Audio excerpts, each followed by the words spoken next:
Well, first of all, Tim, thank you so much for being here with us. I would like to start this interview talking about Latin America.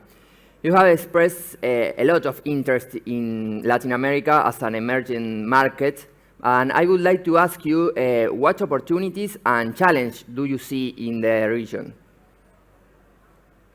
You know, something I've noticed is that the great leaders trust their people and set them free. People live up to that trust that the leaders provide. And the weak leaders are the ones who regulate everything and tell everybody what to do and put limitations on people and their businesses. And it's really interesting to see what's happening in Latin America. Latin America is now a marketplace for governance. Uruguay is doing extraordinarily well because Lacalle is trusting his people and he's setting them free.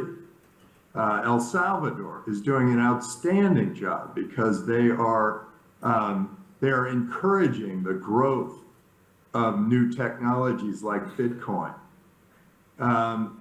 Argentina has suffered because they have a control government, people who want to tell everybody what to do and force them to be highly regulated and have everything go through the government. It's really fascinating to see this new competition or accountability of governance in Latin America. It's kind of a beautiful thing. It's what the United States has amongst the states. The states compete, where Texas and Florida are trusting people and setting them free. California and New York are losing all of their businesses because they're trying very much a top-down approach, trying to control everybody and tell them all what to do. So my fascination with Latin America is that it helps me listen to Spanish. It helps me with my language, but it's also a really interesting market for governance, and since many of the countries are fair or relatively fair democracies, that competition moves around, and if you got a freedom-loving leader in Argentina, people would flock back to Argentina. But you have a leader who's trying to control everybody and set them free. And I guess sometimes people label those people as either capitalist or socialist. I think it's either they're freedom-oriented or they're trying to regulate everybody. This is it's exciting in Latin America. And also, we're going in Latin America, we're getting to, when people are set free, they, when they're controlled, they sort of give up. They aren't thinking about the future. They're saying, I'll just live for today because the government's just going to tell me that I can't do what I'm doing, or it's going to take away something of value, as they do in Venezuela. But if a government trusts its people and sets them free, those people will start thinking longer term, and they'll innovate more. They'll try new things. And I'm seeing more and more of that happen in Latin America as governance is starting to be freer and more open and transparent. You know, I think that my love for Bitcoin and my fascination for Bitcoin really requires governments to do what El Salvador did, which is being able to tax in Bitcoin and have that transparent perfect system on the blockchain, allows smart contracts, allow people to operate freely, cross-border, wherever they need to, and build their businesses as big and wonderful as they can.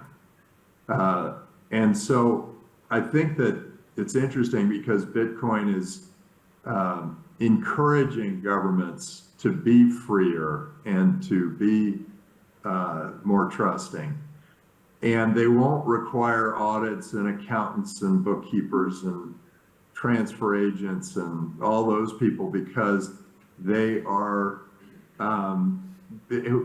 we're going to have perfect trust on the blockchain with Bitcoin. So this is we're about to go through a major anthropological leap, and Latin America is going to leap even further forward. Perfect. And you have supported a lot of startups, a lot of successful startups.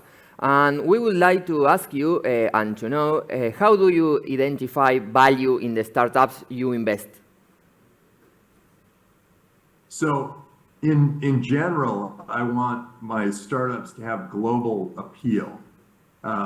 And so in Latin America, sure, sometimes a company can be a me too, but they can grab the Latin American market, but then they've got to be willing and able to compete globally on the global scale.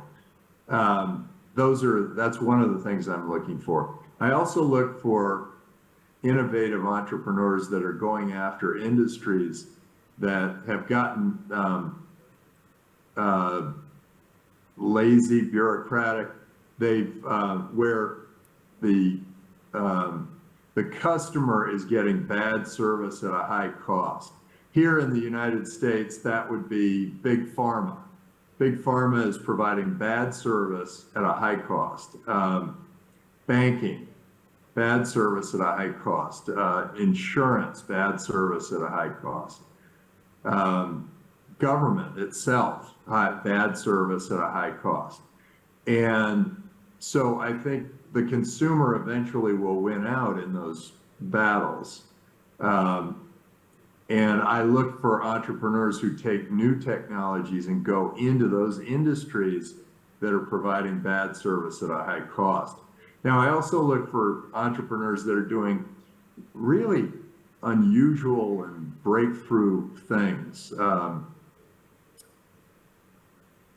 Maybe they've got some unique solution to global warming, or maybe they can get us off the planet, or maybe they can mine asteroids, or maybe they can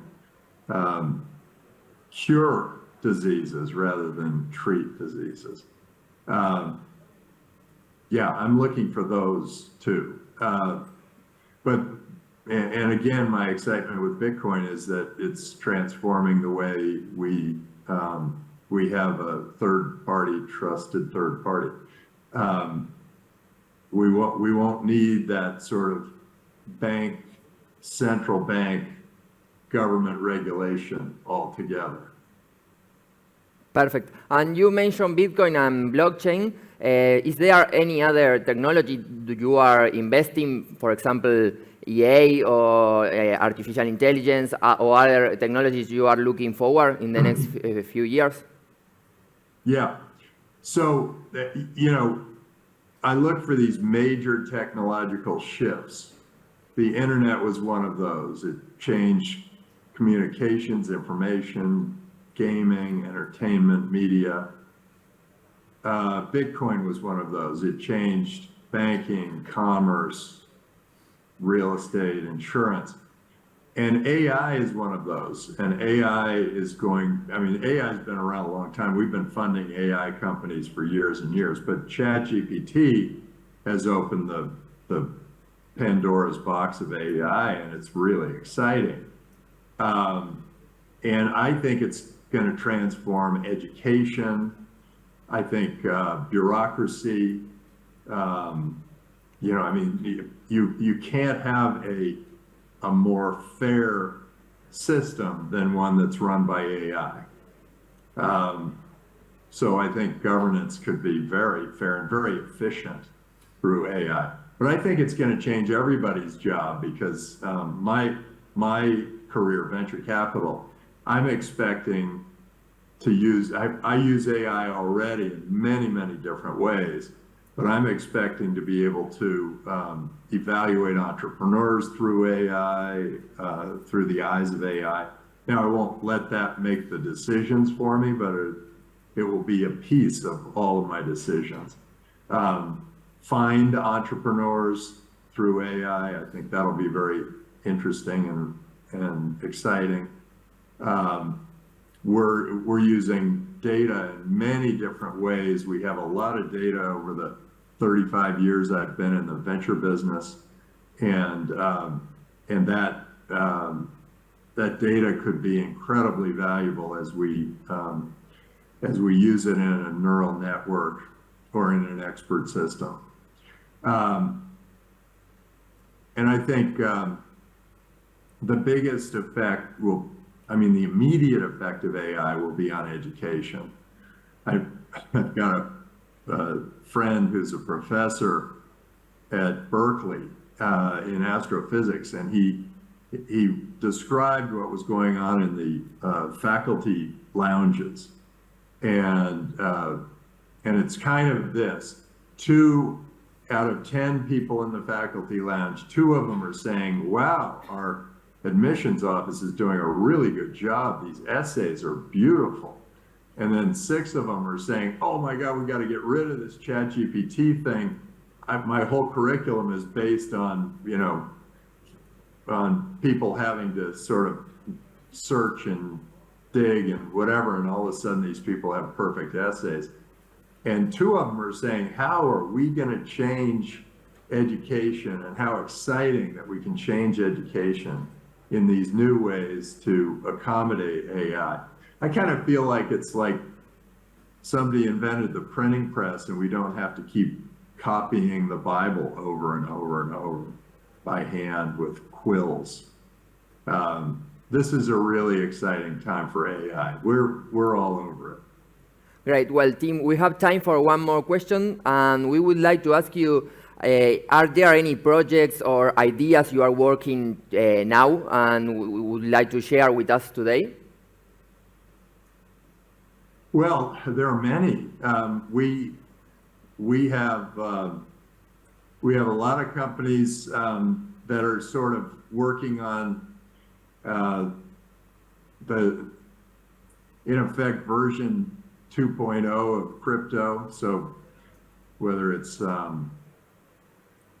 bringing all the most important applications over to Bitcoin or that kind of thing. We're also looking at a lot of stem cell research and CRISPR research that could create cures for diseases like cancer and diabetes.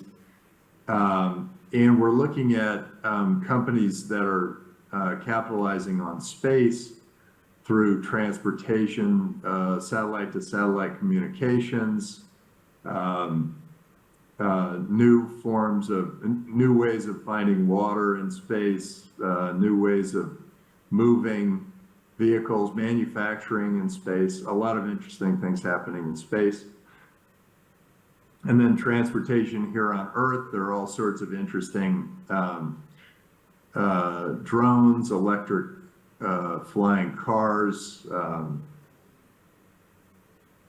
So we've really hit on a number of fields, and you know, you blink and 15 years will go by and we'll be flying around in flying cars, and we'll be you know, having mining asteroids, and we'll be curing major diseases, and we won't even think anything has happened.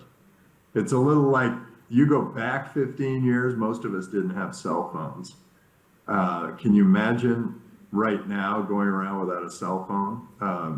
You know, not having access to, you know, a ride share, food delivery, Amazon, I mean, all of the things that you get on your phone now, payments, paying in crypto, you can invest through your phone. You can do so many things through your phone now. And 15 years ago, you didn't even have a phone. You go forward 15 years, we're going to see major transformations. I think we're going to have sort of things monitor us much more closely. So there will be more trust built into the system, and that will create more freedom for all of us to innovate and try new things. So go get them, Latin America. We're very excited about what could be happening down there. And if you're a leader in Latin America, just know the strongest leaders trust their people and set them free. And it's the weak leaders like Putin and President Xi who want to control everybody and tell them what to do. Perfect, Tim. Well, again, thank you so much for your time. It was very interesting, and thanks a lot for being here with us today. Terrific. Thanks for having me. I hope you can translate all that easily.